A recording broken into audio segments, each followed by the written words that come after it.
वाहिगुरु जी का खालसा वाहिगुरु जी के फतेह। मैं गायक दीपक सियाल भूपेंद्र सिंह जी महाराज पे सतवार के कहने बड़ा मीठा लागे तेरा सरपंच ताणी आवे तेरा कांत होगा तेरा सरपंच ताणी आवे तेरा कांत होगा तेरा सरपंच ताणी आवे तेरा कांत होगा तेरा सरपंच ताणी आवे तेरा कांत होगा तेरा धर्म के संकट जब पैदे गुरु की गाही फकीरी गुरु तेग बहादुर नो पंडित कहने लगे कश्मीरी सरपंच ताणी आवे तेरा कांत होगा तेरा सरपंच ताणी आवे तेरा कांत होगा तेरा।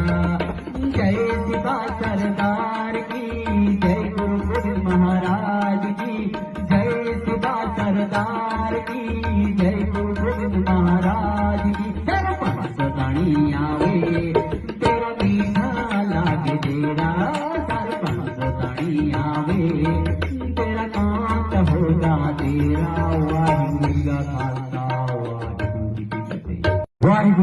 वाहिगुरु जी का खालसा वाहिगुरु जी के फतेह। मैं गायक दीपक सियाल भूपेंद्र सिंह जी महाराज पे सतवार के कहने बड़ा मीठा लागे तेरा सरपंच ताणी आवे तेरा कांत होगा तेरा सरपंच ताणी आवे तेरा कांत होगा तेरा सरपंच ताणी आवे तेरा कांत होगा तेरा सरपंच ताणी आवे तेरा कांत होगा तेरा।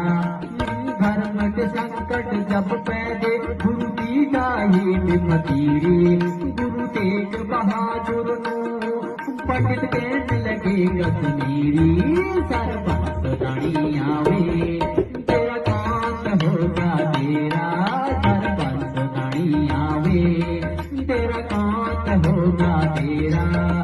जय शिवा सरदार की जय गुरु गोविंद महाराज की जय शिवा सरदार की जय गुरु गोविंद महाराज की। सरपंच ताणी आवे तेरा मीठा लागे तेरा सरपंच ताणी आवे तेरा कांत होगा तेरा।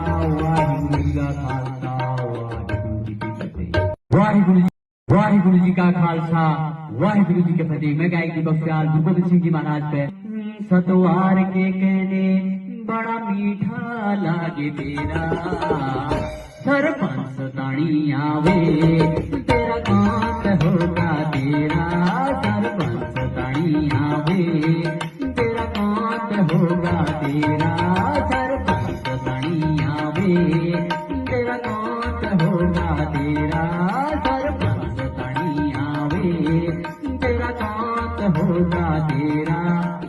धर्म के संकट जब पैदे गुरु की गाही फकीरी गुरु तेग बहादुर नो पंडित कहने लगे कश्मीरी सरपंच ताणी आवे